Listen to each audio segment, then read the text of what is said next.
Je suis à Boaké. Hier, je ne sais pas ceux qui ont vu la vidéo d'hier, j'étais dans mon champ.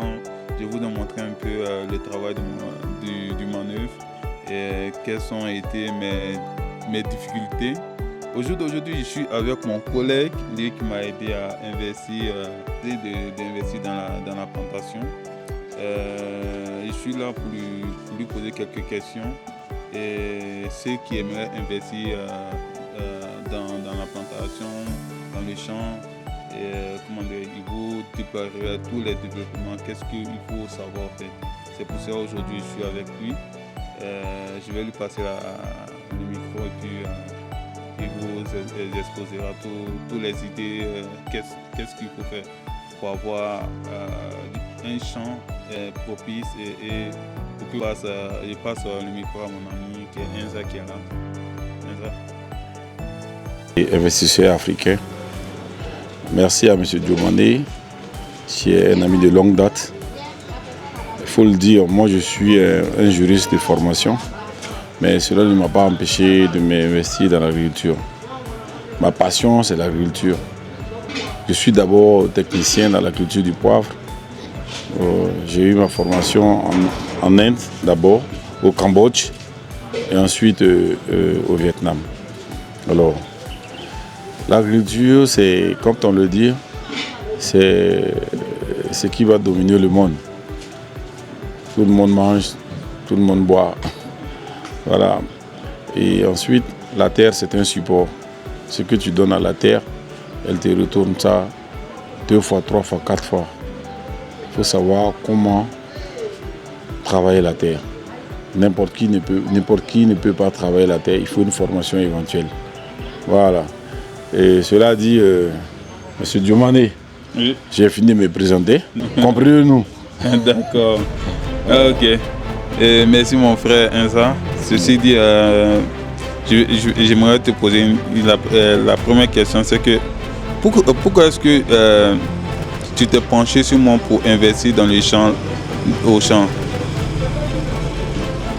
Oui, parce que j'ai vu que tu es un monsieur qui est, tu es un extrémiste. Pour ne pas dire que quand tu veux te mettre à fond dans quelque chose, tu t'y mets quoi. Tu ne te décourages pas. J'ai vu que comme on a partagé beaucoup de choses en Afrique ici à Côte d'Ivoire là, et que tu es retrouvé en Suisse. Et moi je suis en formation d'agriculteur derrière toi.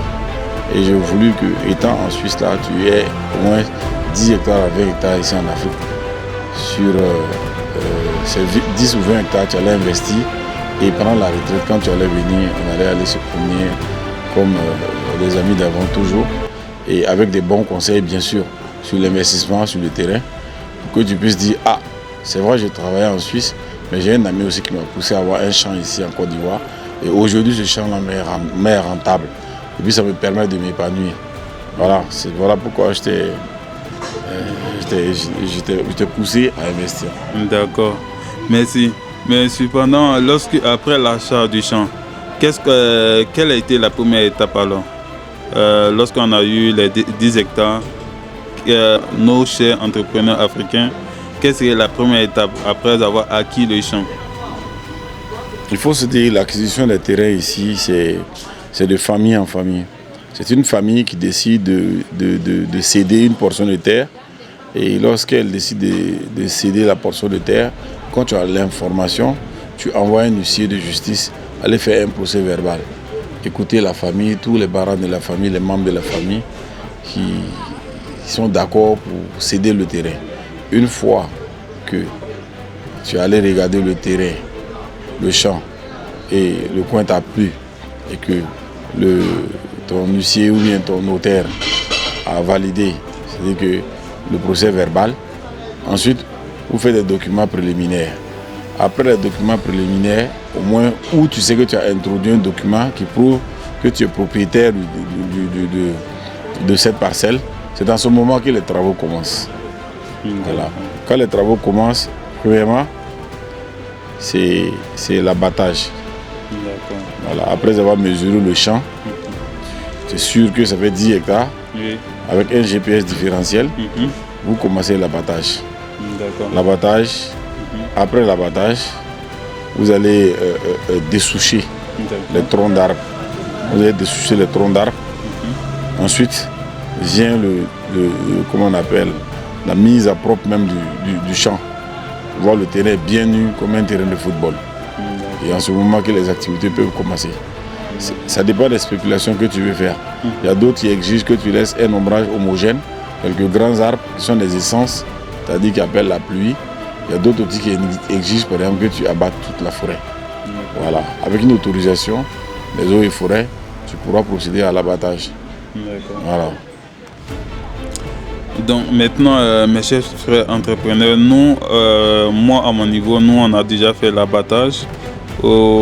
Actuellement, nous sommes, comme on a eu à défricher plus de 1,5 hectare. Maintenant, après cela, quel est le conseil que tu peux donner à mes chers frères entrepreneurs africains qui aimeraient se porter sur cette activité? L'activité d'agriculteur, c'est un travail passionnant. Si vous êtes propriétaire d'une portion de terre, il faut avoir un minimum de formation. Il ne faut pas être dans une chose où que vous ne connaissez rien, vous êtes bleu, complètement nul dedans. Il faut avoir quelques notions élémentaires, il faut avoir des bases de données. Par exemple, si je veux planter du gingembre, comment est-ce que je dois faire? Je dois préparer mon sol. Est-ce que je dois avoir des billons? Est-ce que je dois avoir des planches? Est-ce que je dois avoir des buts? Tout ça, c'est utile. Alors, ne vous lancez pas sans une formation éventuelle, même si c'est une formation de 1 mois. Actuellement, sur YouTube, on se forme à la maison même. Voilà, donc, avant sincèrement d'investir dans l'agriculture, sachez d'abord quel type de spéculation vous voulez faire et puis ayez des notions. En ce moment, donc, vous pouvez accompagner vos manœuvres dans votre vision. Mais comment est-ce que faire pour obtenir des manœuvres? Étant donné que nous sommes en Côte d'Ivoire, nous connaissons un peu la mentalité de la jeunesse. Qu'est-ce qu'on peut faire pour envoyer ces jeunes-là pour travailler dans les différents champs? C'est une question très importante. Il ne suffit pas d'acheter une portion de terre et être là. Il faut forcément de la surveillance, puis des manœuvres qui vont travailler sur place là-bas. Alors, pour cela, il faut d'abord avoir un logement. Il faut prévoir le logement sur place, soit dans un village non loin ou bien dans le champ même. Une fois que vous avez le logement, vous préparez la place, les dortoirs et tout ce qui va avec pour sédentariser un manœuvre. Maintenant vient la seconde partie, la recherche du manœuvre. Si vous avez ces conditions réunies, tous les manœuvres sont prêts à venir travailler. C'est-à-dire que ça peut être des manœuvres que tu peux avoir à Bouaké, aux alentours de Bouaké, même au Mali, même au Burkina. Tu prends le manœuvre de suite 300 000 par an, 400 000 par an, ça dépend. Voilà, tu mets à la disposition du manœuvre un moyen de déplacement. Ça peut être un vélo ou bien une moto. Et puis, tu lui donnes sa feuille de route, et avec sa nourriture. Et chaque fois, il faudra envoyer un contrôleur. Si tu as un frère, un proche qui est là, qui va vérifier le travail qu'il a fait. Ça vous permet d'avancer ensemble. Et lorsque c'est pas ça, tu lui dis, bon écoute, j'aimerais que tu fasses ça comme ça, comme ça. Il ne faut pas crier sur les manœuvres. Généralement, ils sont beaucoup fatigués. Et en brousse là-bas, ils boivent un peu de... Vous avez vu mes anciennes vidéos? Il faut le blaguer en fait. Il faut le blaguer. Tu le blagues. Quand on dit blaguer, c'est être... par exemple, si c'est un fumeur de cigarettes, tu peux lui envoyer son cigarette. Si c'est il aime manger du riz, tu lui apportes du riz. Si c'est spaghetti, tu lui apportes spaghetti. Et ils aiment beaucoup manger. Ils aiment manger beaucoup. Voilà. Et puis, lui dire que, écoute, tu es dans mon champ, tu es sous ma responsabilité, ne va pas dans un autre village faire autre chose. Hein? Chercher bagarre, chercher les femmes des gens, il ne faut pas faire ça. On est là dans un but, se concentrer. Et ceci dit, on va arrêter cette vidéo. Et prochainement, suivez-moi, vous aurez encore plus de vlogs sur la Côte d'Ivoire, sur l'investissement dans les différents champs. Si celui qui aimerait acheter des hectares, une forêt, contactez-moi. Voilà, et je serai à votre disponibilité. Sur ce, mes chers frères entrepreneurs, prenez soin de vous. Ciao, ciao. Merci à vous. Merci. À la prochaine.